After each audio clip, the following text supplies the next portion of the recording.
Birinciden tanış olalı. Bizin atımız Ermek Tınay ulu. Sizlerden demenizlerge ошол Кудай таала насип экен. Бул жерде жакшы жигиттер бираз биз менен кабарлашып атып, биздин жардамчылар кабарлашып атып, имамыңарды мынакей талабы менен машалла мечитиңер бүтө элек болсо деле ошо бир сабак кылсак деген ниет менен келип атабыз. Жөн эле келбестен дагы сиздерге баягы Азирети муфтинин саламын айтып коюшубуз керек. Анткени бияка келердин алдында, ошо муфтинин алдында Абдулазиз Карикебиз ошо таласка биз дагы барсак деген арзу менен турат экен. Ал киши Кудай буйрса жакын арада ал кишинин сапары кылат экен бияка. Аны эми ушундай насип экен. Сиздерге уруксат кагазын, мындай айтканда буйругун берип, сиздердин айлыгыңыздарга ушу жериңизге келип атабыз. Таласка биринчи жолу келип атабыз, Алланын каалоосу. Инибиз ошо аябай аракет кылды. Колдон келсе мечит курбаттык эле эл менен чогулуп, колдон келсе бир ошо жерде сабак кылсак, иман сөзү сүйлөнсө, кийин келечекте медреселер ачылып кетсе деген мен ошо имамыңыздар менен кеңешип кептешкен экен, машалла. Аллахым баарыбыздын ниеттерди кабыл кылсын. Урматтуу туугандар, эми көп нерсени айтайын деп келдим негизиндечи.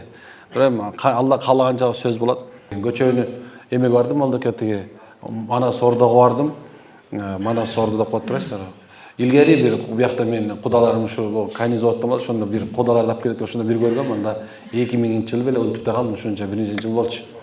Анан бирок дагы деле болсо ошол нерсе бар экен.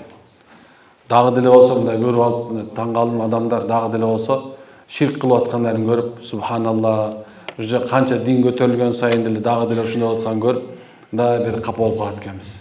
Ошол баягы түлө өткөзүп, баруша кылмай кылып, жана тоголонуп, таш байына, таштын үстүнө жүрүп, ушул нерсени көчөнү көрүп алып, мындай өзүм бир кейип, бирөөнө айтсам, ишиң эмне дегенде бас кетип калды. Субханалла, ушундай деңгээлде. Эми мойнума эмеп калбасын деп айтып алдым дегишечи, кылганыңыз жакшыраак болот. Бул ширк болот, туура эмес нерсе десек, эмнеге келдиң десе, ишим оңолуп кетсин деп келдим дейт, анан аябай бир кейип калды да бул нерсе жөнүндөчү. Ошон мындай бир кээ бир нерсе бар экен, кейиштүү дагы делечи.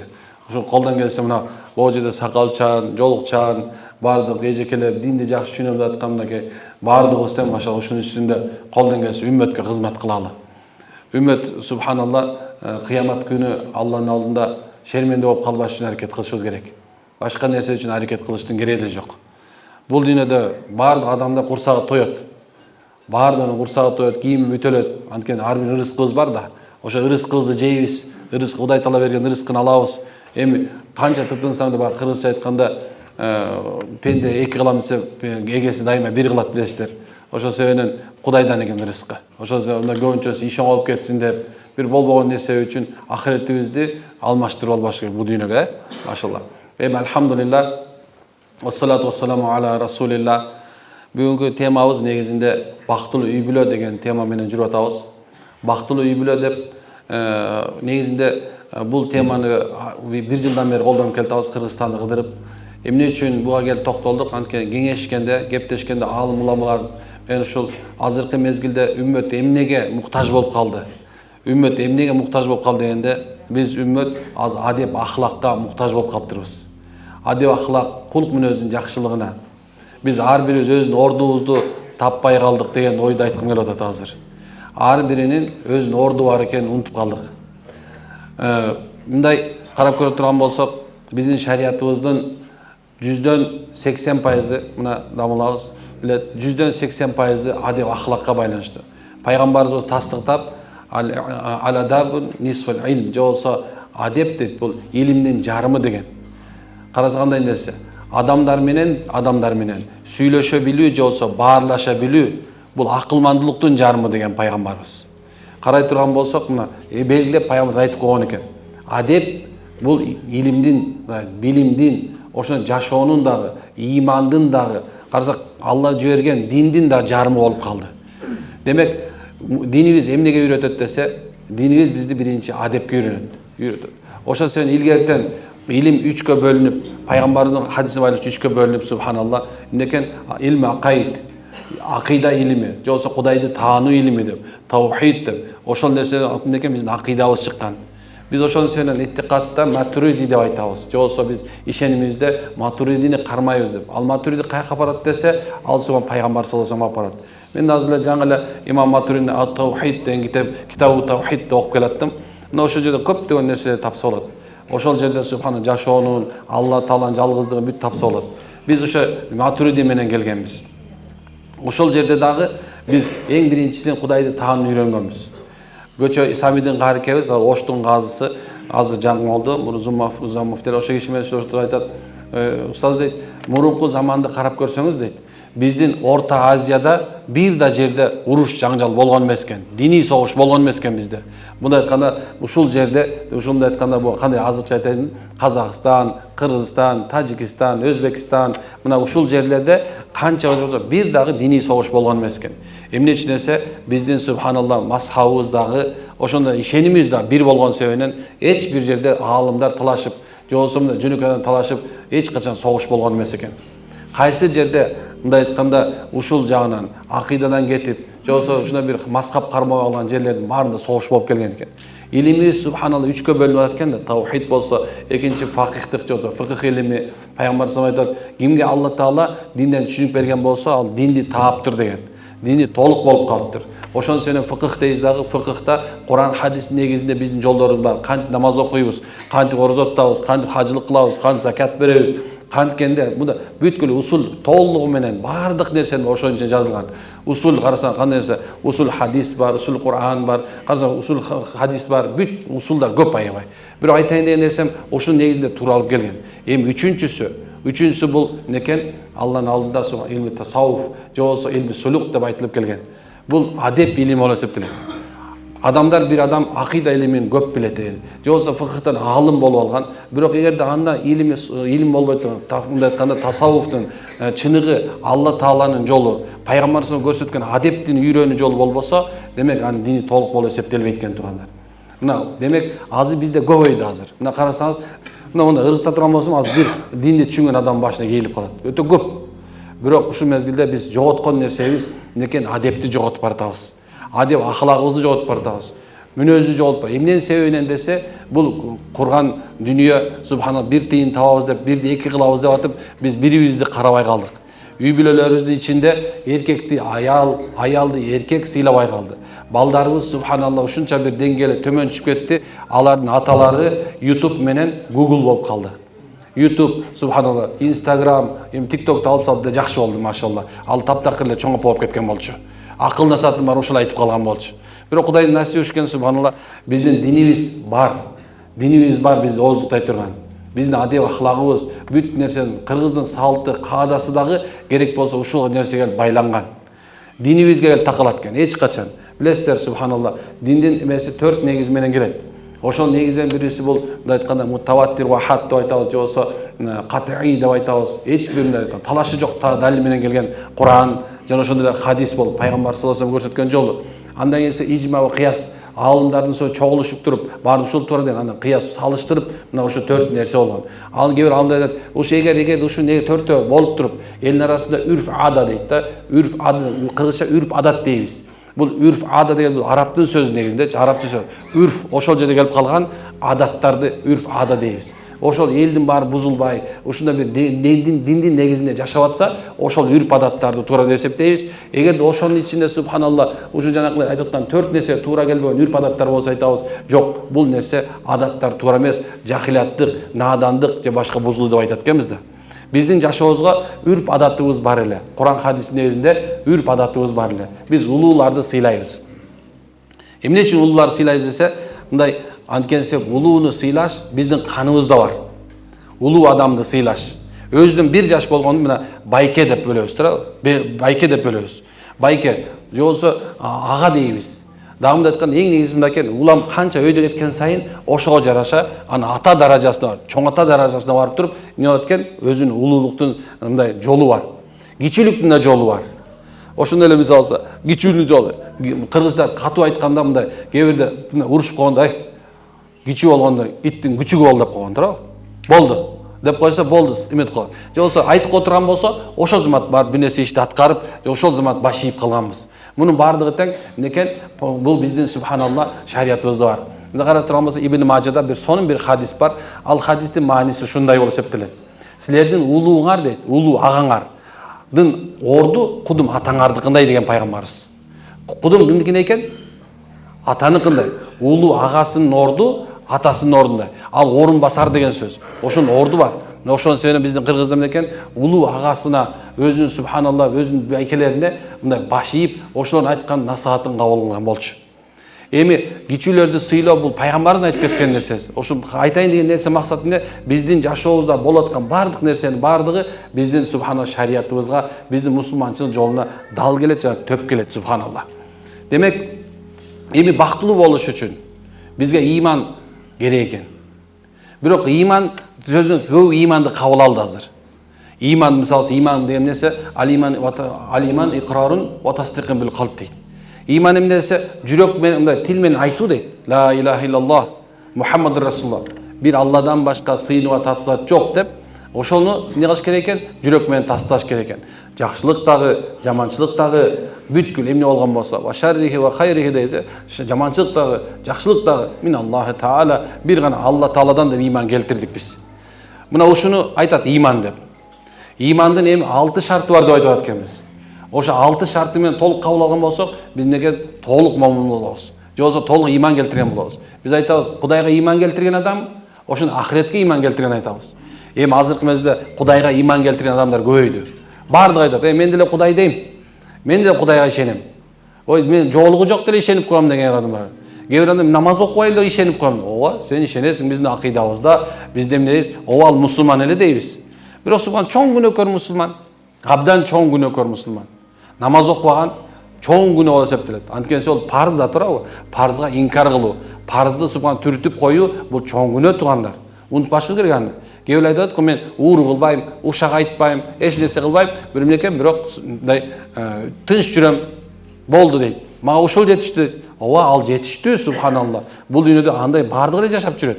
Бирок муну ыйманды эле болуп эсептелет. Бирок субханалла намаз окубаган себебинен некен? Дагы деле болсо чоң күнөө. Кээ бирлер бар, орозо карма. Бай зекет бере турган болсо айткен, мен орозо деген кармайбын, мен ачка болгон жокмун, үй бүлөмдө тамагым бар. Эмне десе, илгери заманда ачка болуп калганда орозо чыккан экен дейт. Жок, субханалла.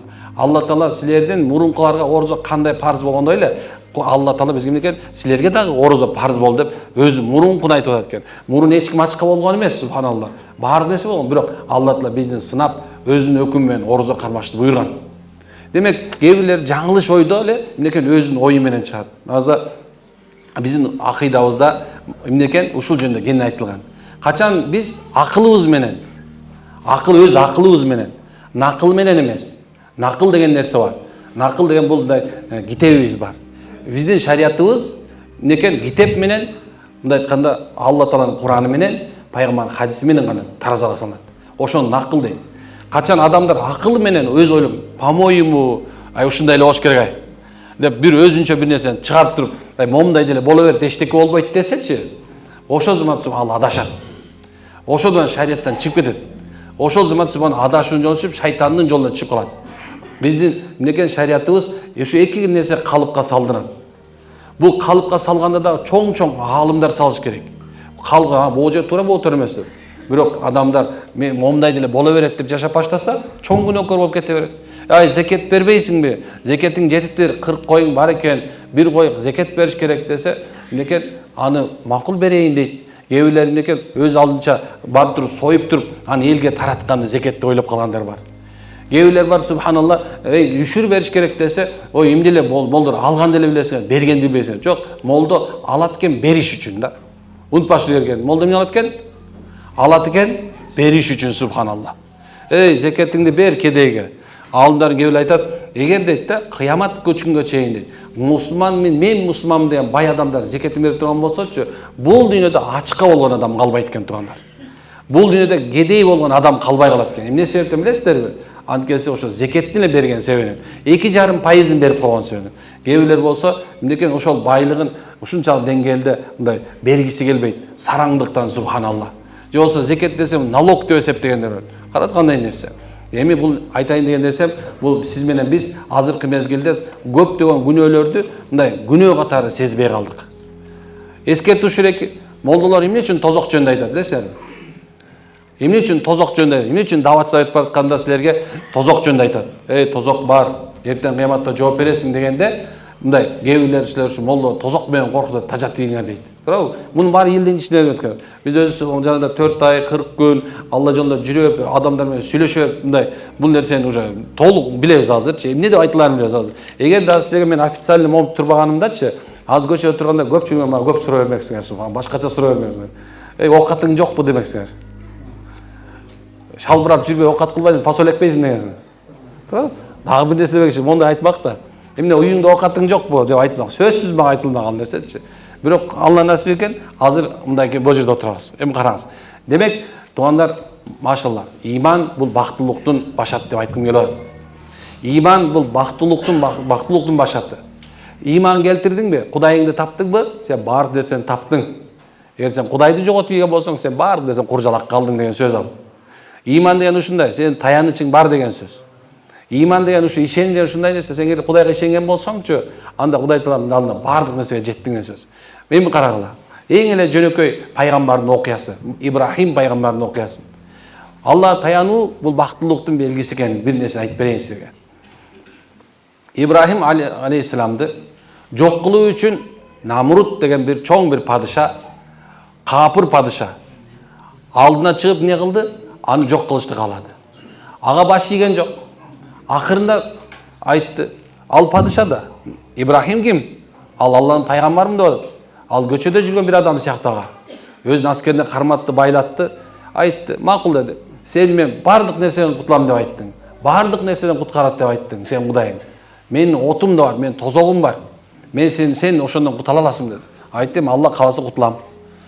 Кээ бир риwayаттарда, сираларда 40 жыл деп алган бар кээ.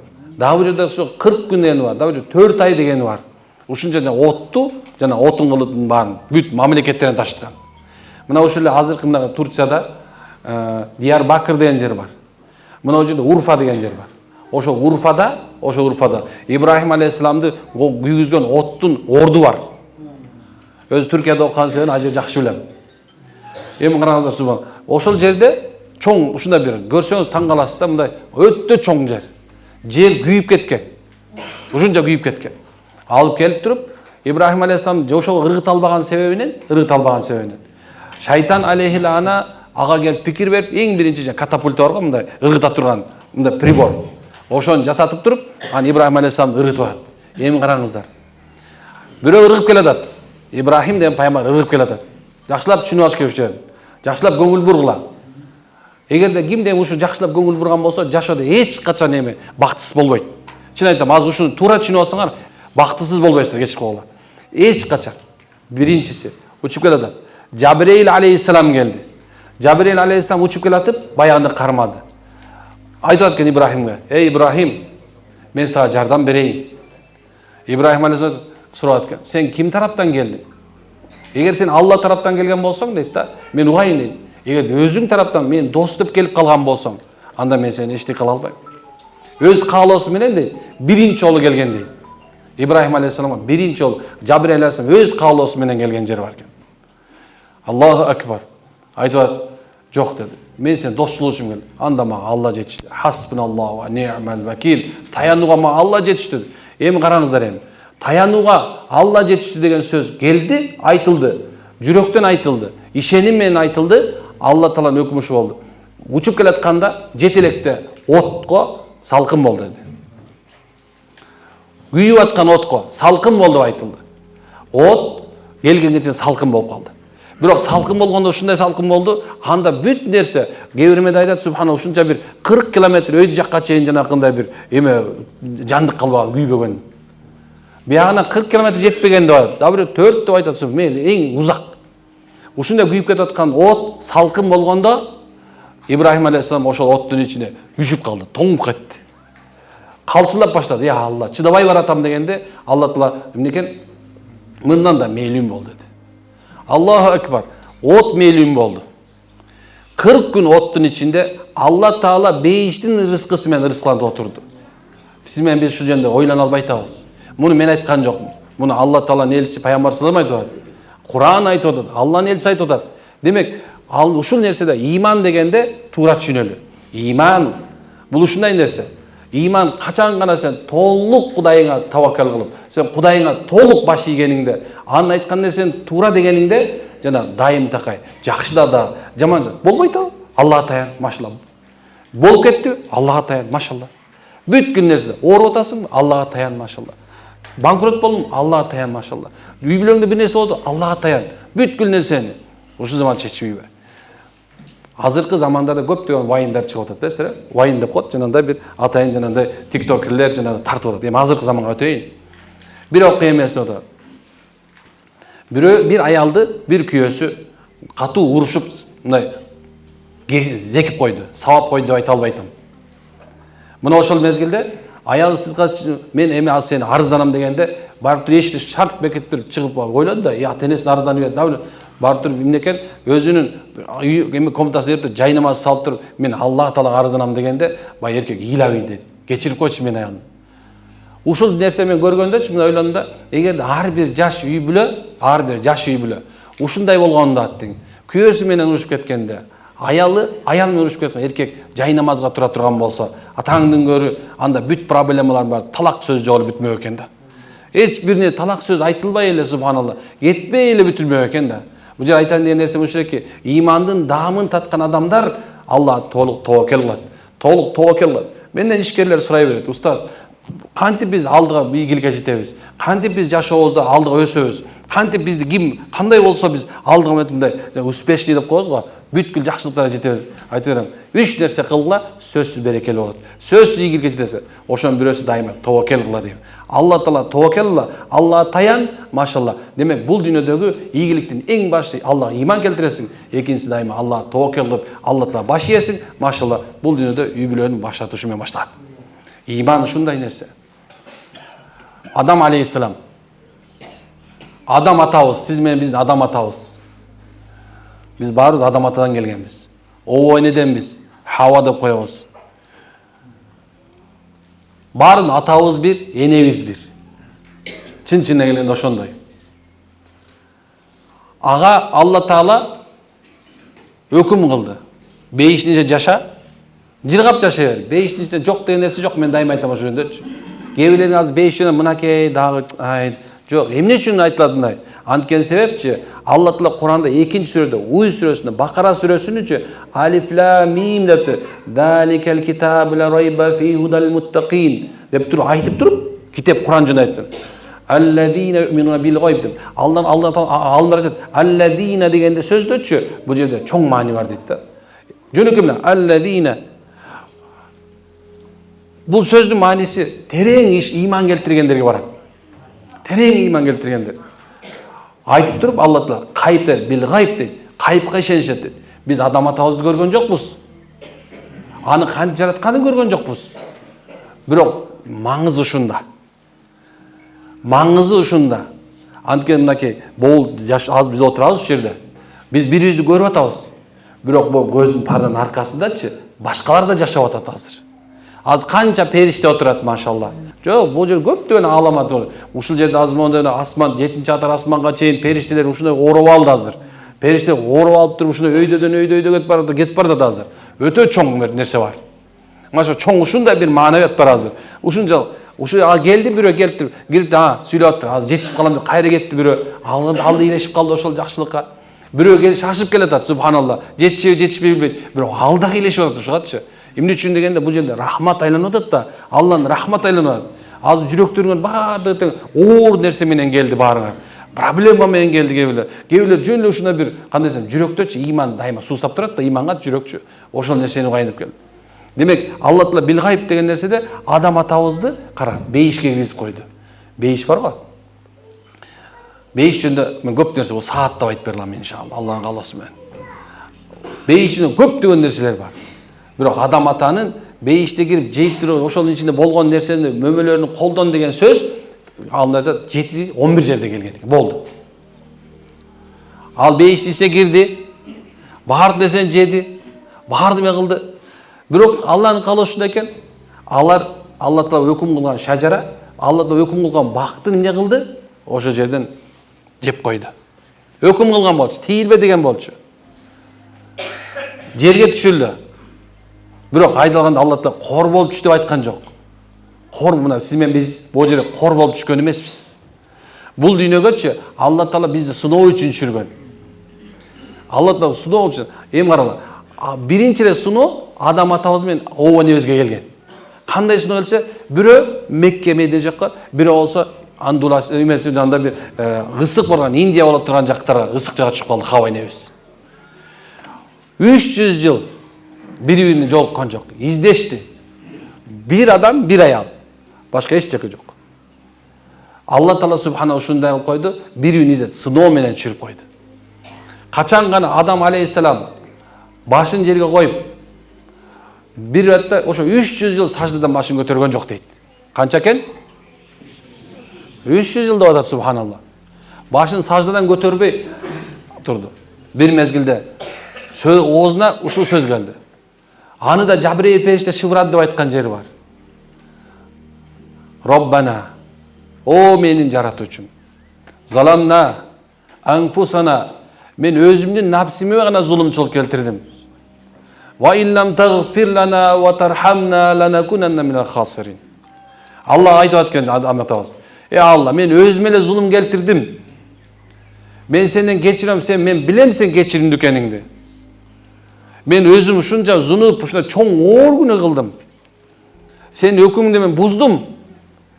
Алла, тагфир лана. Sen benim geçirişimdi, senden geçire turgan, sensin beni, dedi. Allah aytdı.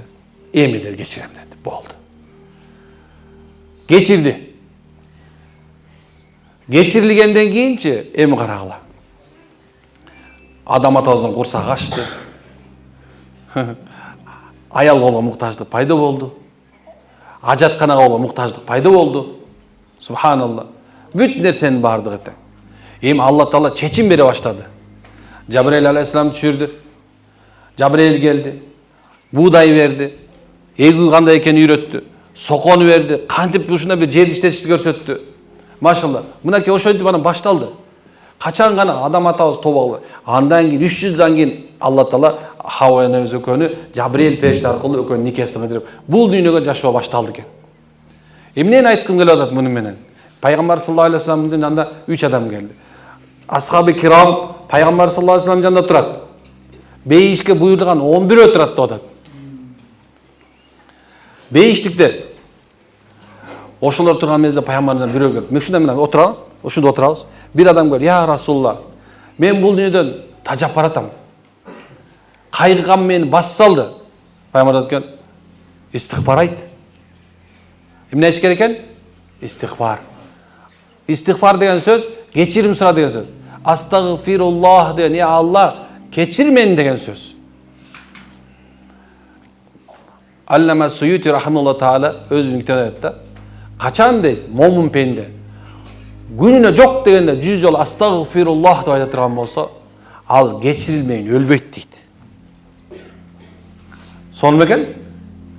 Bir adam girdi. Ya Rasulullah, men uy bulemde problem oldu. Astagfirullah, istiğfar ayt dedi. Biröö aytты, ya Rasulullah, men oğru menen tajap kettim. İstiğfar ayt. Janda sahabalar sordu, ya Rasulullah, bardığına teң bir kança suroo көп, bирок bardığına siz subhanallah bir ele жооп айтып атасыз. İstiğfar ayt dediniz. Aytыңызчы дейт. Эмне мунун hikmati, мындай эмне? Пайгамбар aytkan, белгиле дейт. Allah Teala Kur'an'da ıyık kedevinde. Sizlerge kelgen bardıq oorunun bar, bardıq problema, bardıq бүткүл нерсенин бардыгы sizlerдің günөөңөр себепти болот деп айткан дейт. Адам бирөөдөн издебеш керек экен. Бирөөнүн күнөө издештин кереги жок. Биз көнүп калганбыз азыр. Башка бир нерсе келсе эле, тиги аял болбогондо мен жыргап кетмекмин. Ушуну албай эле койсом болмок деп айтат. Көп аялдар айтат, субханалла, мен ушуга тийбей эле койсом болмок экен деп айтат. Канча эжелер, апалар айтат, субханалла, ушундан төрөбөй деле койсом болмок экен дегендер бар. Эмне үчүн биз ошо көнүп калганбыз. Тиги тигинтпегенде мындай болмок эмес. Тиги тигинтпегенде мындай болмок эмес. Ушул эле күнөөлүү, ушул акырында эчтеке таппай калганда, молдоке мени кара дубалап койгон окшойт баландай деп келет да. Көпчүлүк эркектер келет, эмнекен окуп бер, деп салып, деп салып баштагандан кийин молдоке менде кара дуба жок бекен. Эмне кара дуба болмок сенден? Билбейм, кайненем окутуп койду окшойт дейт да. Абдан көп ушундай. Почти субханалла 100дөн 70% ушундай айтат. Келиндер айтат, молдеке, бир нерсе бар, мен абысын окутуп койду болуш керек деп айтат да. Биз ушундай көнүп калганбыз. Бирөөнө эле бардыгын дайым такай, бирөөнө шылтап көнгөнбүз. Жок, субханалла, туугандар, бизден өзүбүздөн, сиз менен биздин өзүбүздөн келгиле, машалла, истигфар айтабыз көбүрөөк. Аз айтабыз. Эмне үчүн мындай кетип баратам мен азыр? Анткени Имам Газали рахматуллаху таала өзүнүн китебинде ушул таризде ушул тема койгон. Эмне үчүн мындай койгон десе, анын шархына ушундай деп айтат. Анткени себеп, качан инсан иманы толук болсо, сиз менен биздин иманыбыз толук болсо, Аллага тоокел кылып билсе, тоокел кылган болсо, жана субханалла истигфар айта турган болсо, ушул тартипте иман келтирдиң, толук Алла таяндың, аны истигфар, я Алла, кечир деген болсо дейт. Бул дүйнөдө эгер ошо күнү өтө турган болсо, ошол инсан сөзсүз иманы менен өлөт экен. Иман менен өлүү деген сөз өтө чоң сөз, туугандар. Мен буга аябай баа берем. Өзүм салсам мына 27 жыл болгон болсо, 27 жылдан бери имаммын азыр. 27 жылдан ишte мына имамдар билет, мына кудамалар баарыңыздар билесиздер, канча адамдын жаназасы окулат. Алыңардан канча артык өттү. Бирок канча деген адамдар иманы жок, имандан алсыз, ушундай Азраилдин ушундай каттуу бир азабын көрүп аткандар көрүп атабыз. Күнүгө көрөбүз.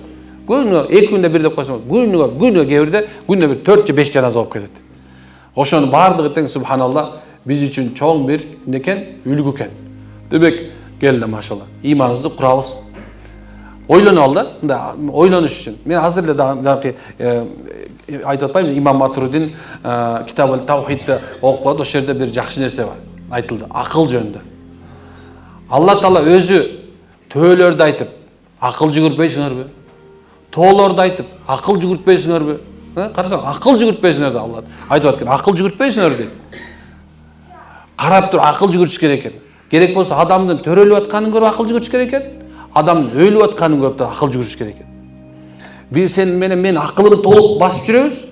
Ошол жерде канча жинди болуп басып жүргөндөрдү көрүп атабыз. Акылы жок, такыр, эч нерсеси жок. Демек ошону кара акыл жүгүртпөйсүңөр дейт. Иман акыл жүгүртүү менен келет. Иман акыл жүгүртүү менен келип тургандар. Акыл жүгүртүшүбүз керек. Акыл жүгүртпөй калса, адамдык сыпаттан чыгып кетет. Айван болуп калат. Ошон сен Алла Таала капырларды, алар акыл, ахирет жөнүндө, бул дүйнө жөнүндө акыл жүгүртпөгөн себебинен, эмне алар капырлар дейт. Айвандан дагы төмөн деп айткан. Төмөн, өтө төмөн. Эмне үчүн дегенде, алар ахирет жөнүндө ойлонуш. Алар үчүн бул дүйнө бейиш, ал эми ахирет болсо эмне экен? Тозок. Ахирет үчүн, ахирет үчүн субхана азап. Биз үчүн болсо бул дүйнө капас сыяктуу, ахиретте бейиш иншалла. Бирөөгө сураптыр. Эмне эле ушинтип айта бересиңер? Эмне себептен ушинтип эле айта бересиңер? Дегенде ушундай жооп берген экен. Биз мусулмандар бул дүйнөдө мындай адал арам деген чегибиз бар. Ошон себептен биз капастабыз. Жөн эле бир нерсени жей бербейбиз, иче бербейбиз. Сөздө да арам бар, адал бар. Жөн эле сүйлөй бербейбиз, жөн эле уга бербейбиз. Анткени арам адал бар да турабы? Анткени билебиз, ошон үчүн жооп беребиз биз Алланын алдына барганда.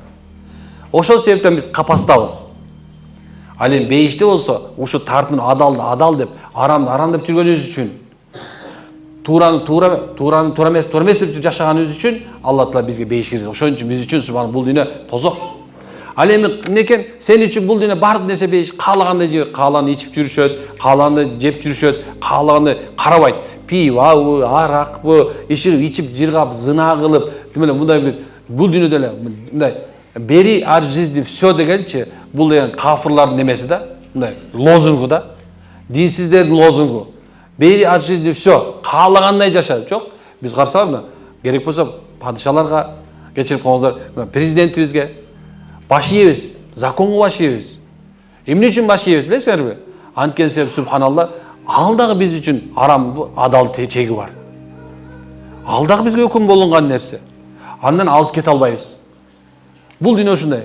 Ал анын үчүн болсо эмне экен? Ал айтат, муну наша сатышы мүмкүн, арак сатышы мүмкүн, бүт нерсени кыла берет экен да. Адамзат бузулуп атат, бузулуп баары бир экен ошон. Ошон сен алга үчүн бул бейиш, каалагандай жашайт. Бирок ахирет ошон үчүн жооп берип болот, ошон үчүн алар үчүн тозок болот туугандар.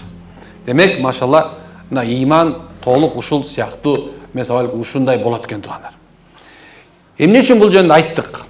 Бир жолу тооба кылтырып албайлыбы? Баарыбыз тең. Иншалла бир биздин аркабыздан кайталап койбойсуздарбы? Астагфируллах. Астагфируллах. Астагфируллахуллази хувал хайюл койюм ва атубу илейк. Машалла. Баарыбыздын тообабыз кабыл болсун. Ушул сабактан кийин Кудайым буйрса бир да күнөө кылбайбыз, иншалла. Эң кичинекей мындай айтканда пайгамбар айткандай, керек болсо жалгандан болсо дагы бирөөнү калп айтпайбыз. Жалган болсо да кичинекей бирөөнү калп айтып, субханалла, анекдот айтпайбыз, аракет кылабыз, Анткени жакшы жашоо үчүн келгенбиз бул дүйнөгө. Өзүбүздү оңдош үчүн келгенбиз бул дүйнөгө, машалла. Төрөлдүк, өлдүк эмес. Төрөлдүк, субханалла, эмнекен? Имандабыз, аракеттебиз, оңолобуз, машалла. Тозоктон кутулуш үчүн жашайбыз. Башка нерсе үчүн эмес экен. Мына ушуну карайлы. Демек, андан кийинки нерсе ар бириздин ордубуз бар деген сөздү айткым келип атат. Ар бириздин ордубуз бар. Биз эркекпиз, эркектер, ылдый жактагылар. Үстү аялдар. Демек, Алла Таала эркектин ордун койгон. Кырса биз эркексиңби деп сүйлөйбүз, туурабы? Кичинекей кезинде болсо, сен эркексиңби, я кызсың го деп койсоң, ыйлап жатат, туурабы? Бул биздин табиятыбыз ушундай, инсандык нерсебиз. Эми пайгамбар саллаллаху алейхи вассалам чыныгы эркек кандай болуш керек айтып атат экен.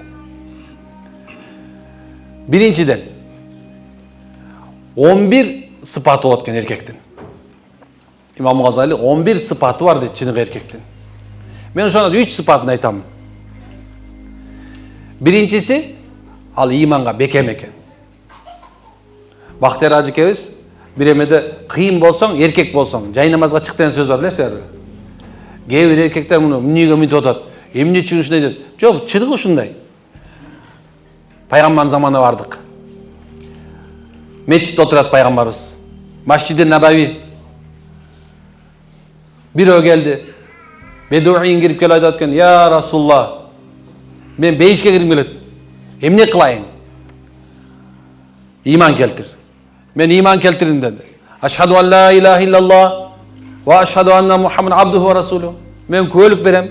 Bir Allah'dan başka sığını tapsat yok. Canım Muhammed Allah'ın dalan elçisi, kуәлік берем. Kуәлік бердім мына. Hakikat сендім. Келе қолың баят қылам мен dedi. Баят деген şu қолыңды бер мен, ант берем деген сөз. Қолын берді, баят қылды. Өкі некен? Бір үйіне ушундай қылды. Анан пайғамбар айтат экен. Эми түз жүр dedi. Эмне дептир? Түз жүр dedi. Кыйшайба. Так жүргүн. Эркекче жүргүн. Аллага бердиң уада, 5 мал намаз окуйм. Ок. Уада бердиңби дайымдагы субхана? Чыныгы эркек болом. Бол, бүттү. Түз жүрөм, бүттү. Чыныгы эркектер айтат экен, түз жүрөт экен. Чыныгы имандуулар айтат экен, түз жүрөт экен. Демек субханалла, биринчиси иман келтирип туруп түз жүрүш керек экен. Сүйлөп аткан сөзүңө эмне кылыш керек экен? Дайым такай сар эсептеш керек. Анткени Hazreti Umar радиаллаху анху айтат: "Силер өзүңөрдү эсептеп калгыла. Силерге эсепчи келе электен мурун." Бизге эсепчи келет бир күнү. Алла Таалам пайгамбар саллаллаху алейхи ва саллям айтып аткан: "Эй Мухаммад, бардык сен адамзат, эркектер, өз үй бүлөсүнө кожоюн. Куллукум раикум." Бардык эркектер өз үй бүлөсүнө кожоюн. Өз үй бүлөсүнө ал өз үй бүлөсү үчүн кыяматта жооп берет.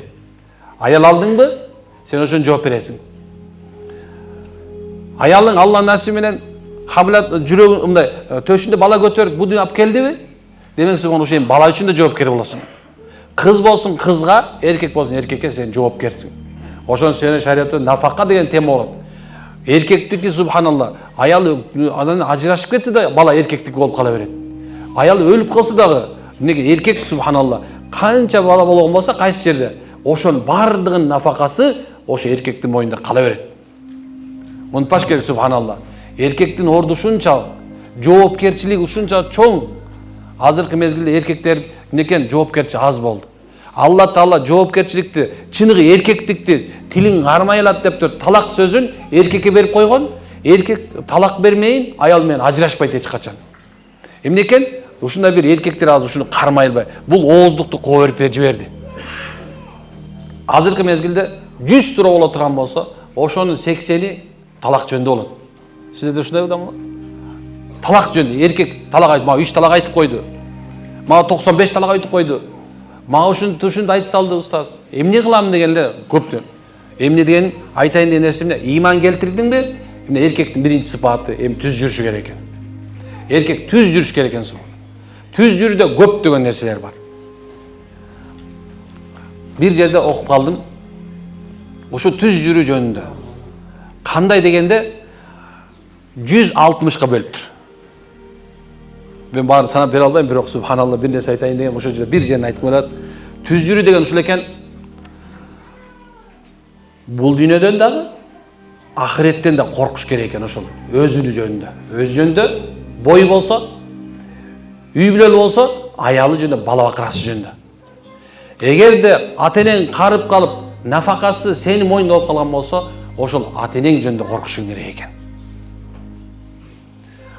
Анткени Алла Таала өзү Куранда өкүм кылган деп айтат.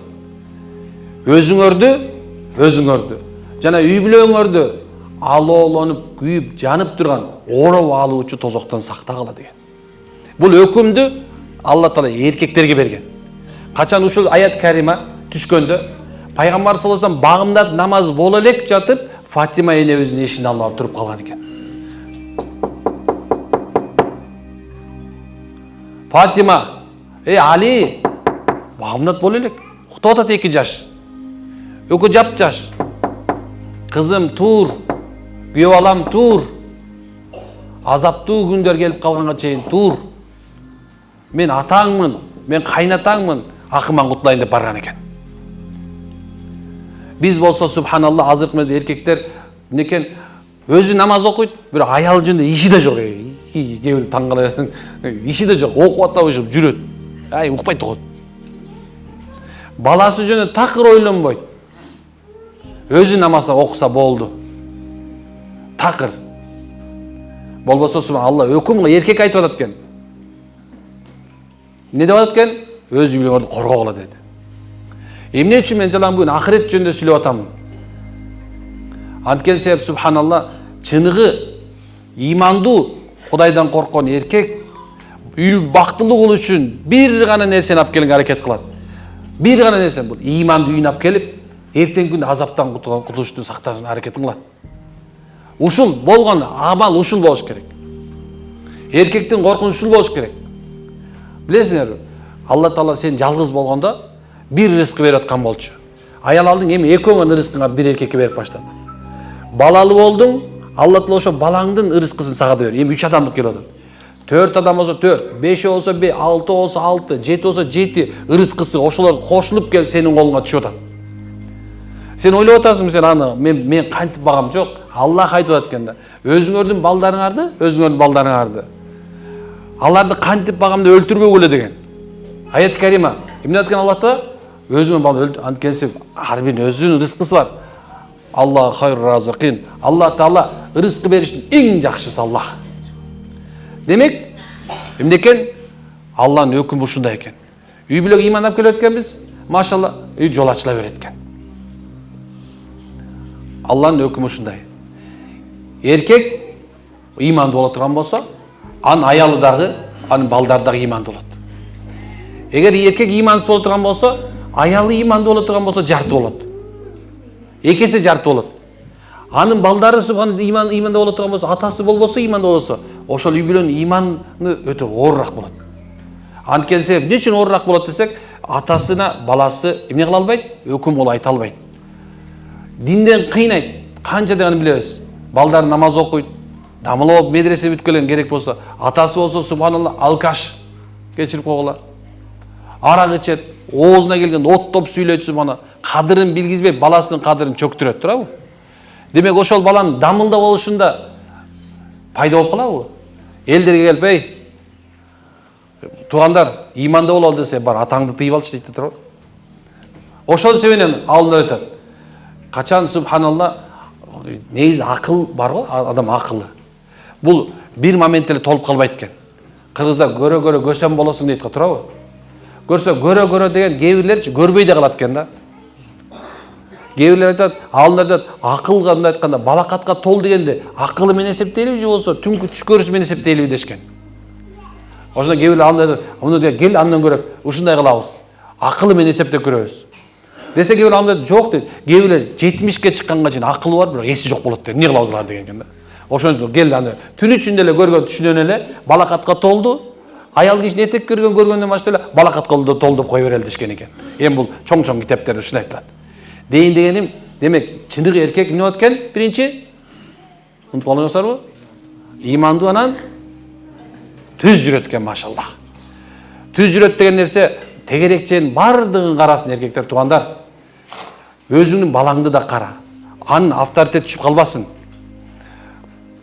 Жакшы бир китепте Китабу Никах деген сонун китеп бар. Аны бардыгын медреседе окуйбуз баарыбыз да. Нике китеби. Ошо жерде мындай сөз бар да, мына башында эле жазылган. Тек теги менен тезек кабы менен деген. Биз бул кыргыздын сөздү ойлоп жүрөбүз да, туурабы? Бирок бул тетиги илгерки китептерде ошол жерде тек теги менен тезек кабы менен деп айтып койгон. Жөн эмес, анан талдашат ошондо. Кимге кайсыны кимге кандай берели деп. Аны ошондо алымдар айтат, мейли дейт. Баласын бир бала үйлөнө турган болсо, энесин карасынбы же болбосо атасын карасынбы деген экен да. Десе, айтат экен, атасын карасын дейт. Анткенсе атасы ыйланган үйдө, атанын буйругу өтүп турган үйдө, демек субханалла жакшы кыз тарбияланат экен. Жакшы кыз тарбияланат экен, субханалла. Демек ал дайыма атасынын, энесинин баш ийип турганын көргөн. Атасынын башына эми үй башкан үйүнө барганда дагы эмне кылат экен? Субханалла, эркектин сөзү эркек болот экен. Ошо себептен эркек керек болсо кызынын келечекте турмушуна дагы, баласынын келечекте турмушуна дагы субханалла салым кошо алат. Алымдардын кепчилиги психологияда биздин ислам психологиясы бар. Унутпагыла. Азыр биз жөөттөрдүн жанында башка жолдогулардын мындай психологиясын окуп алып элечи, азыр мен жашоодо өз алдымча жашай алат экенмин, бактылуу болуп кете алат экенмин, аны жыргап эле жашап жүрө берсем, мен эч кимге обязан эмесмин дегендер чыкты, билесиңер ушуну. Бирок биздин исламий психологиябызда болсо андай нерсе жок. Бизде айтабыз субханалла, Аллаху акбар. Качан аял киши өзүнүн күйөөсүнө канчалык деңгээлде баш ийсе, ошончолук деңгээлде бактылуу болот деп айтабыз. А канчалык аны менен каршы отурган болсо, ошончолук артта калат деп айтабыз. Же болсо бактысыз болуп калат. Мейли, бул жерден өтүп кетели. Бирок дейин дегеним, демек экинчи сыпаты эркек кишинин боло турган бул илимдүү болгонго аракет кылыш керек экен. Өз дининен. Биринчи кайсы эле? Түз жүрө, унутуп калгансыздар, мен улам сурай берем өзү. Медреседе улам сабак берген киши ушундай болот. Улам сурай беребиз. Кечирип койгоңуздар. Улам бир нерсе айтканда сурай беребиз. Муну унутпашыңыздар үчүн. Анткени кагылып калган жакшы болот. Билесиздер ушул. Кулакка агылып туруп эле, биярдан куюлуп калган пай жакшы болбойт да. Азыр эстеп туруңуздар субханалла. Эстеп туруңуздар ар биринчи. Экинчиси эркектин илимдүү болгону дурус. Көпчүлүктөрү илимди четке кагат. Азыркы мезгилде группалар бар. Куран группалары бар. Салават группалары бар. Фыкh группалары бар. Эркектердики эмес, аялдардыкы. Аялдардыкы эркектерге жок. Канчасы талабыңыз бар азыр бuyakta? Канча окуйт бuyакка келип сизге? Азыр окуй элек. Эч ким жок. Эркектерден жок. Ошо, мына бuyakта деле ушундай экен. Субханалла. Урматтуу бир турган эркектер. Жок, мындай кылат, канча ошол жерде кол көтөргүлө, мындай калпайтпай көтөргүлө. Куранды жүзүнөн ачып окуйла турган эркектер кол көтөрсүн ана. Кол уялбай эле көтөргүлө ана. 1 2 3 так. Мындай болду ушул эле. Так, эми түшүрөбүз. Эми канчасы окуйлбайт, уялбай эле көтөрө бергиле. Такыр окуйлбайт, Куранды арабча окуйлбагандар. Бар экен, короче. Көрдүкпү мына? Мен айтайын деген нерсемчи, бул субхана үммөт үчүн өтө чоң бир оор акыбал. Бул эркектер үчүн оор акыбал. Бизге мына баянча 130 бала келдиби? 130 бала жайкы лагерден өтүп атат. Медресебизде 130 бала өтүп атат азыр. Бирок ошол балдарды мындай аналитикалап көрүп турган болсоң, 20 эле ата энесини мындай араб тилинен арабча окуй алат экен. Бирок үйүнө баргандан кийинчи ошо 20 эле ата эне баласын алып келип калганы 110 баланын ата энеси кайдан келди карашек, кайдан өлдү алешек болуп калат, болду, бүттү. Каралбайт ал. Анан кийин эмне кылабыз? Балдардан талап кылабыз. Келиңиздер туугандар. Бул дүйнөдө убакыт бери келип атат. Сооп деген нерсе бар. Эркектер, сооп деген нерсе өзгөчө. Баарыбыз Алла жолуна чыга эле жүргөнбүз. Баарыбыз китеп окуп жүрөбүз. Ошол жерде эмне? Курандын ар бир тамгасында канчадан сооп жазылат? 10дон, машалла. Бисмиллахир-рахманир-рахимде канча тамга бар?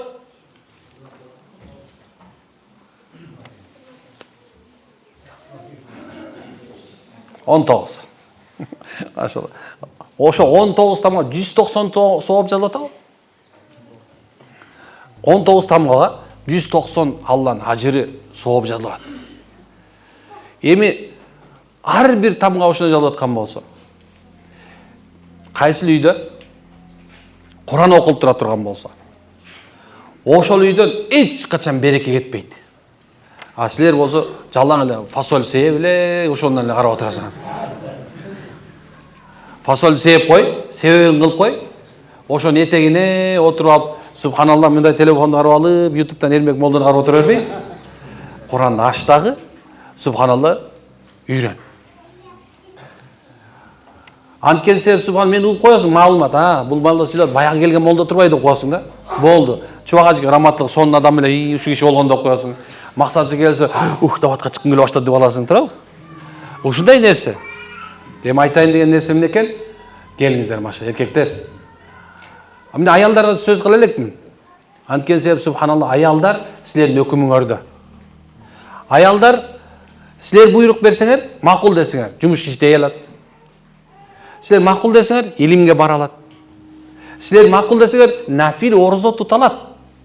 Силер макул эмесмин десеңер, нафил орозо тута албайт. Силер көчөгө чыгышыңды каалабайм десеңер, көчөгө чыга албай да калат. Анткен себеп эркектердин амырында алар. Эркектердин кол алдында Алла Таала ушундай алсыз кылып койгон. Алардын ордун пайгамбар айтып койгон. Аялдардын ордун айтып койгон. Айтып койгондон мондай төмөн түшүрүп салган эмес. Королевалык деңгээлге чыгарып койгон. Кече мурдан бир аял менен бирге өсөкө, мага мондай жанагындай ит менен мышыктай кубалашып келиптир, кечип койгула. Ызычуу. Тиги айтат иштебейсиз, тиги айтат иштейм дейт. Өкө туруп мен жанагы мындай туруп өкө урушуп кетесиз да, мушташып. Өзү мушташып атасыз элечи. Дейин деген мана бир нерсе айтып атам, мына карагыла. Мен урматтуу эжекелерим, менин карындаштарым, апаларым угуп алыңыздар. Эркек сементный заводдо иштеш керек. Трактор айдаш керек. Бетон куюш керек. Иши бурду менен жер качыш керек, үй бүлөсүн багыш керек. Аял киши үйдө королева болуп отуруш керек дагы. Эй, кул, алып кел деш керек да. Өкүл деш керек. Либас, көйнөгүм керек, көйнөк керек деш керек. Мага жоолук керек, нормальный деш керек. Шоппинг кылгың келип деш керек да. Бул ылдый жакта отурган бардыгы тең өй жактагылар отурган бана кызматчы да. Кызматчы мынакей. Шариятыбыз ушунча деңгээлде аялды көтөрүп койгон. Бирок эмнедир тескери болуп атат да. Жана айтып аткан субхана бузуку идеялар, каада салтыбызда жок, үрп адатыбызда жок нерсе, шариятыбызда жок нерсени субханалла аял кишилер айтат, мен тети кинодогудай жүргүм келип атат дейт. Жок, андай эмес. Эркек киши субханалла ушундай кылыш керек. Илим, билим эркекке субханалла. Эркек киши өзүнүн аялына дин шариятты үйрөтүш керек. Баласына үйрөтүш керек. Эмне үчүн бул нерсе айтып атабыз? Анткен себеп субханалла кыяматта эң биринчи сурак болгондо, биринчи үй бүлөнүн башы болгон эркектен сурак башталат. Унутпашыбыз керек. Мен коркком да ушундай. Мен да 5 балам бар. Дайыма корком субханалла. Анткен себеп мына эркек өлгөндө кээ бир убакыттарда бир эле жаназа чыкты деп ойлойбуз. Бирок 2 жаназа чыгат. Бир жаназа чыкпайт үйдөн, 2 жаназа чыгат. Биринчиси сенин өзүң эркектин жаназасы чыгат. Allahumma gfir li hayyina ve meyitina ve şahidina ve gaybana ve sagirina ve antana. Biz duаны айтабыз. Кечирим сурап коюп да окуп кетебиз. Эми ошону менен бирге сенин экинчи жаназаң, иман деген жаназаң чыгып кетет бул жерден.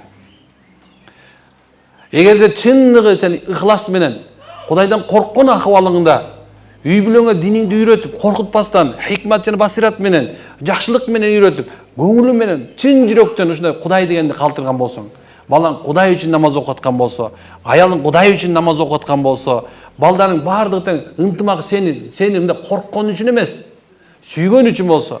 Мен жанада бир нерсе айтып токтоп калдым, субханалла. Эң жаман эркек ким десе, субханалла, качан ал үйүнө кирип баратканда, аялы менен балдары титиреп коркуп турса, ошол эң жаман эркек болуп эсептелет. Тиги келип калды, тиги келатат деп, үйдөн ишине калып келатат. Жок, андай эмес, субханалла, туугандар. Демек, үй бүлөбүзгө эмне алып келишибиз керек экен? Динди алып келгенге аракет кылышыбыз керек. Жөн эле эмес, авалки жакшылык менен алып келели, машаллах. Аллаху акбар. Бул дүйнө ушундай. Бүгүн бар, эртең жок, мен дайыма ошо айтканды көрөм. Анткен себеп жылтырап турган көзгө сөз сөйлөм бар. Нафсин дайкатил маут. Бул лозунг мусулман үчүн.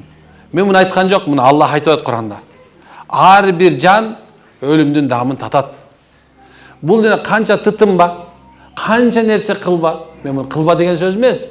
Болгон нерсе сүйүп жасаба, сүйгөн нерседен ажырап калабыз. Аны ажыратат бизден, сөзсүз өзү ажыратат. Эч качан ажырабай калбайт адамдар. Демек, урматтууларым, келиңиздер. Андан көрөк бул дүйнөдө кичине мына камчыдын сабы бар го. Ошону канча кылса, мына ошончо эле болот өмүр. Пайгамбар саллаллаху алейхи ва саллям айтат, мен үммөтүмдүн эң акыркылары 60 эле жыл жашайт деген. Андан көп жашабайт экен, туугандар. Азыр байкасаңар керек, ушул келатат. Өмүр ушунча кыскарып атат, бат-баттан болуп атат, субханалла, акылың жетпейт. Демек, өмүр аз эле калды баарыбыздыкы. Эмне үчүн жашап атабыз? Эмнеге аракет кылып атабыз? Демек, келе, андан бул дүйнөдө жыргап жашайбыз. Мусулмандар кайсы жерде болсо да жакшы жашаганы үйрөнүш керек. Бирок иман менен жашаш керек да. Торт же, үйүңө алып кел, күнүгө эле, обязательно туулган күндө эмес. Күнүгө эле жей бер. Күнүгө жейин көрдү, күнүгө жей бер. Эч ким сени тыйбайт. Бирок мусулман бир нерседен коркот. Жанындагы бир тууганы имансыз өлүп кетпесине коркуш керек. Имансыз өлүп кетишинен коркуш керек. Имансыз, иман боло турган болсо эч нерсе коркунуч болбой калат. Иманы бар адам үчүн дайыма айтам болсончу, кедейлик коркунуч болбой калат. Анткени Аллах айтканда, шүгүр кылла, биз көбөйтүп беребиз деген. Эмне кыл дептир? Шүгүр кылла, биз көбөйтүп беребиз деген Аллахтан. Демек, мусулман үчүн мындай бир коркунуч эмес бул нерсе. Байлык бул тескерисинче коркунуч. Бул коркунуч жаман нерсе дегенибиз, сиз менен биздичи, мен ибадаттан алып салышы мүмкүн. Алымдардын бири ушул айткан экен. Мага дейт, мен ибадаттан токтотуп кое турган дүйнөдөн көрөп, кедейчилик жакшы деген. Карайсың кандай нерсе? Бул сөздүн мааниси төркүнү каякта? Азыр мындай аналитика жүргүзүп келе беребиз да. Биз Ошко бардык баягыда, аяктан көрүп келаттык. Ошто бир көчө бар экен. Бүт балдын баары Россияда экен. Бирок үйлөр салып коюптур. Барсаңар көрөсүңөр. Мага ошол балдар айтып берген жайда ошол жерде. Устаз дейт, бул жерде эч ким жашабайт дейт. Бирок этаж үйлөр салынып келатат дейт. Этаж үйлөр салынып келаттыр, бирок эч ким жашабайт экен. Бүт баардыгы тиякта экен. Эч ким жашабайт. Ойлосоңор кандай нерсе. Эми ошол жерге кээбирлер келип туруп эле кайра бир күн жүрөт, кетип калат дейт. Өмүр бою субханалла жашаган иш ошол. Жок, биздики андай эмес. Биз азыркыны азыр колдонобуз, машалла. Бүгүнкүнү колдонобуз. Жана жашообузду субханалла туура так куруп кете беребиз. Биз үчүн коркунуч эмес, имандуулар үчүн коркунуч эмес. Имансыз адамдар үчүн коркунучтуу болуп эсептелет. Алладан корколу, машалла. Имансыздар үчүн баардык нерсе коркунуч боло берет. Жүрөгүңдө иманың барбы? Демек, субханалла, сен бүгүндөн баштап арам иш кылбайсың. Жүрөгүңдө иманың барбы? Субханалла, намаз калтырбайсың. Иманың барбы? Зикирлерин калбайт эм. Иманың барбы? Наватың да калбайт керек болсо. Иманың барбы? Аялың сыйлайт. Иманың барбы? Күйөөң сыйлайт. Иманың бар балаң сыйлайды. Иманың бар ел сыйлайды. Егер бұл жоқ бола тұрған болсачы, бардығына қор болып бересің. Таққыр болса, субханалла, өзіңнің күшігің келіп бұтыңан тиште болады қа. Шын айтам, бұтыңан келіп жөн тиште болады. Андекенсе ушундай да имансыздықтың қордығы ушул нәрсе. Бұл дүниеде қор болады, аны ақиретте қор болады. Ошон себептен ар бир үй бүлө бактылуу болсун десек, иманга келишибиз керек. Ар бир үй бактылуу болсун десе, иманга келишибиз зарыл болуп эсептелет иншалла. Аракет кылабызбы? Демек, кийинки эмени эжекелерибизге берели. Алла Таала эркек дагы мындай сүйүүгө муктаж экен билесиздерби? Ушул жөнүндө сөз кылып берейинби силерге? Жакты окшойт силерге. Жакшылап укула, эжекелерим. Кулакты жакшылап туруп укула.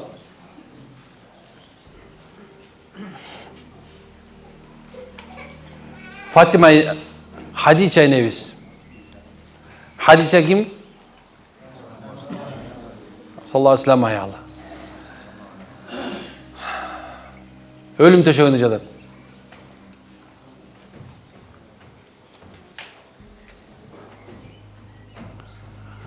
Өлүм төшөгүндө жатат.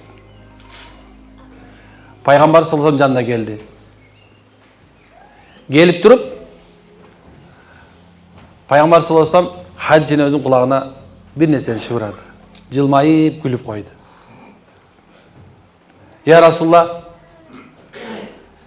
сиз кыяматта ким менен бирге болосуз деди. Дегенде Пайгамбар саллаллаху алейхи вассалам айтты, мага Алла Таала кыямат күнү дейт, бул дүйнөдөгү дейт, салих аялдардын төртөөнү мага аял кылып берет деди. Дегенде Хадичанын өзү эмне кылды? Мында эми тескери карап жатып алды дейт да. Өлүм төшөгүндө жатат, болбосо өлгөн атат азыр. Ушундай болду. Анан Пайгамбар саллаллаху алейхи вассалам кайра кулагына келип шыбырады.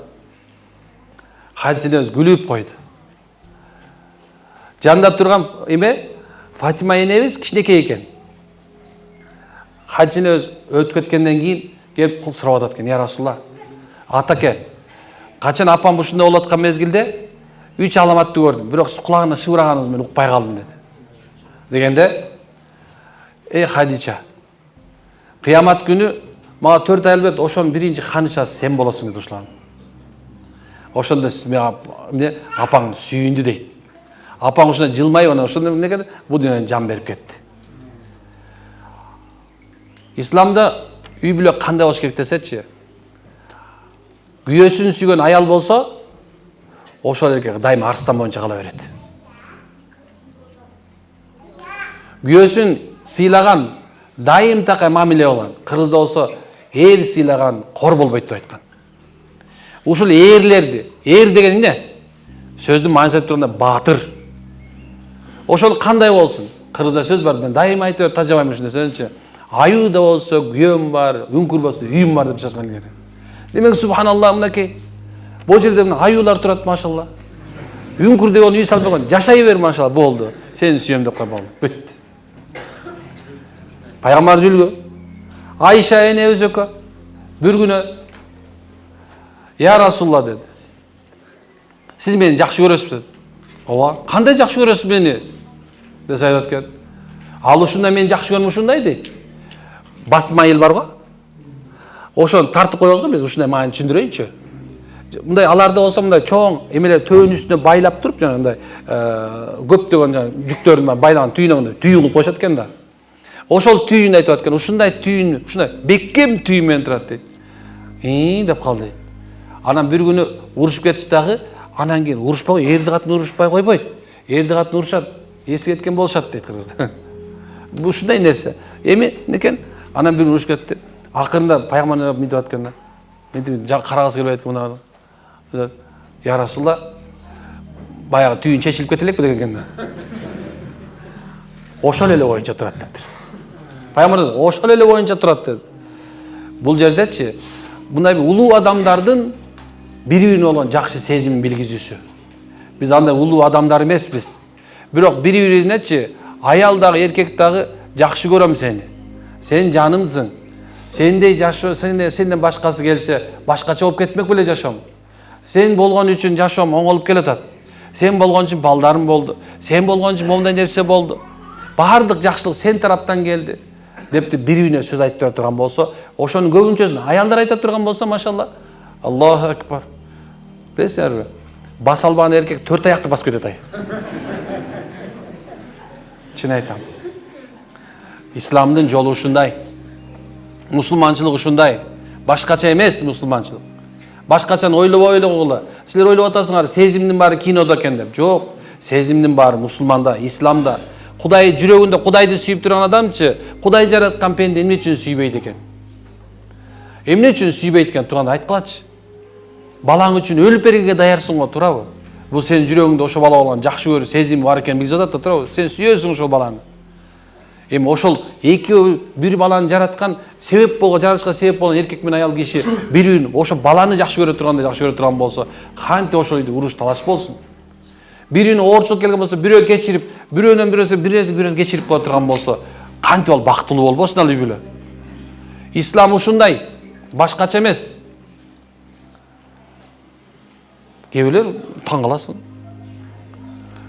Бул дүйнөдө бардык нерсе болот. Кудай Таалам субхана бир жакшыга бир жаман кылып кошуп койгон. Ал закон ушундай нерсе. Бирөө жакшы болот, бирөө жаман болот. Эки жакшы кошулуп кала турган болсо, билбейм кандай болот да, түшүнө албайм дегендечи. Анда вообще идеальный болуп кетет болуш керек да. Жо мусулман баары эле байке койчу. Ладно, айтайын деген нерсем ушундай. Келгиздер иншалла. Мына силер эжекелерден талап кылына турган нерсе, болгону күйөөлөрүңөр жакшы мамиле кылгыла. Жакшы көргүлө машалла. Эми эркектерден талап кылган аялдын алдында милдети канча десе, мен көп нерсе айтып берем. Анткени баягы эмелер тема тандайбыз го, диплом дегенчи, ошондо мен үй бүлө темасын тандагам да. Дейин дегеним, үй бүлөнүн ортосунда исламий үй бүлө субхана дайыма бактылуу болот. Имандуу үй бүлө дайыма бактылуу болот. Үйдүн ичинде таалим, мутааллим, үйдүн ичинде субхана бири-бирине насаат болуп турган үй дайыма бактылуу болот. Эч качан бактысыз болбойт. Балаңар сөзсүз тарбиялуу чыгат, машалла. Силердин сөзсүз кадыр баркыңар болот. Демек, ушул нерсе иман экен, машалла. Эми ойлойсуңарбы? Бейишке кеттик.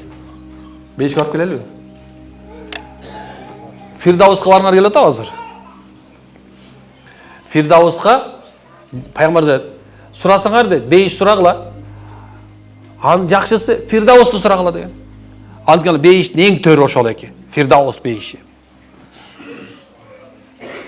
Китабы Равзи. Ошол жерде Фирдаус бейишинде бир аламат, бир белгиси айтылат. Бир бейишке киргендердин. Ал болот сөзсүз. Канча эме кылсаңдар болот, тозокто болот, бейиште болот, унутпашыбыз керек. Ага чейин субханалла, алдында айтат, кандай жашасаңар, ошондой өлөсүңөр, кандай ошондой сурак болот ошондой. Бирок мен ойлойм, ушул жерде отурган бардыгыбыз иншалла Кудай насып, үмүтүм бар Кудай кааласа. Ушул бейиштин бир жок дегенде биринчи бир катарында болсок дагы, машалла, буга шүгүр. Бирок көп убакыт ойлогонумчу, пайгамбар саллаллаху алейхи вассаламды көрбөгөн, укпаган, ошого иман келтирген эмнекен пайгамбардын туугандары кантип эле пайгамбардын жанында болбой калсын. Пайгамбар мен туугандарымды сагындым дейт. Сахабалар я Расулаллах, кантип сизде? Биз сиздин тууганыңыз жок, силер менин сахаба, менин жанымда жүргөндөрсүңөр. Менин туугандар мени көрбөйт, кийинки эле тургандарды бар. Эми ойлосоң, тууган менен тууган каякта жашайт бир жакта азыркы мезгилде? Кошун болуп жашайбы? Туугандар болуп нерсе бир уруу о жерге бир айга кирип алдыңарбы, барыңар депчи. Башка урууну киргизбейсиңер, турабы? Ах дейт, түшү кулактай карап турасыңар деген, чөтө башка уруудан келип алып, турабы? Эми кантип анан субхана пайгамбар тууганым болот деп аткан, көрбөй иман келтиргендер, кантип пайгамбардын жанында Фирдауста болбойт деп атасыңар? Кантип пайгамбар саллаллаху алейхи вассалам Кавсар көлүнөн ичпейм деп атасыңар? Кантип пайгамбар саллаллаху алейхи вассалам айтып аткан, Кавсар көлүнөн мына пайгамбар өзү кол менен мындай идиш менен алып келип туруп, ар биринин оозуна машалла ичирет. Мен ушуну үмүт кылам, машалла, дайымачы. Ойлойм, өлө күнөөкөрмүн да. Ушунча күнөөкөрмүн, кээ бирде отуруп алып, менин күнөөмдү силер билсеңер, мени карап туруп, демекчи, безип кетмек болсо укуңар келбей калмак демекчи. Ойлойм, ушунча күнөөкөр, ойлойм, ушу жок дегенде ушу пайгамбарыбызды көргөн эмесмин да деп. Пайгамбар көргөн, бирок пайгамбардын сөзүн айтып атпаймын дейм да. Кээ бирде амал кыла албай калам. Бирок жоктон бир амал кылып коюшту, бир анткенсе усул хадис керек го адамда. Качан дейт да, пайгамбар бир хадисти укса, мисалы алса, эмеде түшүнбөсө бир жолу амал кылып коюш керек. Пайгамбар бир хадис, жок деген бир жолу. Айлап коймосо кантип ушундай болсун. Firdavs бейишинде жарқыраған нур көрінеді екен. Еркек айтады, не Алла, бұл кім? Бұл емне? Десе қабар өткен. Бұл дейді, бейіштің ішіндегі сілер үшін жаратылған аялдар. Баяғымда чөгіп қалады екен. Саға емне ол дейді? Я Алла, маға бұл бейіштің қыздарын бербейлі қойшы дейді. Маға өзімнен аялымды қайтарып берші дейкен. Бирок ушинтип айтатсам айтат, болду экен, бул дүйнөнү тажап турбу дейт. Бул дүйнөнү тажаган эмес бекен дейт. Жок, билбейм дегенде башкача го дедим да. Анан кийин түшүндүрүп берип атам да. Дегеним Аллах айтат экен, боону карап турчу дейт. Ошону нурдун арасынан дейт да, нур болуп субханалла өзүнүн бул дүйнөдөгү завжасы, бул дүйнөдөгү субхана аялы келет экен. Алар кимдер дегенде, анан түшүндүрмөсүн айтат экен, булар бул дүйнөдө бири-бирине мындай бир мухаббат менен жашаган, ынтымак менен жашаган эркек менен аял дейт. Биз бардыгыбыз конечный итог бара турган жерибиз же тозок же бейиш деп даярданып кетип баратабыз азыр. Бирок үммөт субханалла сиз менен биз бара турган жерим бейиш болсо экен деп күнүгө не кылабыз? Үмүт кылабыз. Мен үмүт кылам мына алса, ушул жерде ар бириңиздер Алла насип берсе, турмушка чыкканда, чыкпаганда, Кудайым буйрса иншалла, ушул жерде отурган бардыгы тең эртең күндө ушу бейишти үмүт кылып, бейиште бирге болушту Алладан сурайт деп ойлойм иншалла. Аракет кылабызбы? Дуа кылабызбы? Аллах ыраазы болсун. Анда бир аз суроолор бар экен. Мындай суроолоруңузду мындай эме кылалы. Мен бул башкача сүйлөйүн деп эле келгем негизичи. Башка нерсе даярданып келгем. Эмнедир ушул нерсе чыгып кетти, кечирип коңуздарчы. Мындай бир талап ушул болуп калды окшойт да. Кечирип коңуздар, Бирок айтайын деген максат эме азыр суроолор силердин көйгөй. Иншалла Кудайым буйрса таласка биринчи болгону менен кийин дагы көп келебиз деген оюбуз бар, Кудай кааласа. Бул биринчи самалык. Эми суроолор көп болуш керек. Анан бир аз болсо жооп берип, силерди көп кармабаганга аракет кылайын. Талаачылыгыңар, дагы көп нерсеңиздер бар. Бирок рахмат, ушинтип убактыңарды бөлүп, бизге окшом бир жаман молдон угайын деп, биздин зекетибизди кабыл кылайын деп келип калыпсыздар иншалла. Биздин сабактар силерге аманат. Мына ушул жерде бүгүн мына айтылган үй бүлө темасы машалла бардык эркектер өз үй бүлөсүндө музакара кылсын. Эжекелер машалла кыздарыңарга, өзүңөр кошунаңыздарга машалла музакара кыласыздар. Макулбу? Кайталап ошо айтып бересиздер машалла. Бейиште кандай боло тургандыгын, үй бүлө бактылуу үй бүлө кандай болуш керек экенин. Ошондон анан кызыгуу пайда, ошо пайгамбардын өмүр баянын бир жолу окуп чыгалы колдон келсе. Анткени мен пайгамбар өмүрүнөн башка эч нерсе айткан жокмун азыр, байкасаңар керек. Анткени пайгамбарыбыз усватул хасана. Пайгамбар чыныгы бизге үлгү. Пайгамбардан башка үлгү жок бизге. Ошол пайгамбардын үлгүсүн толук кабыл алалы, машалла. Анан баарыңыздар ушу сабактарды кайталайбыз.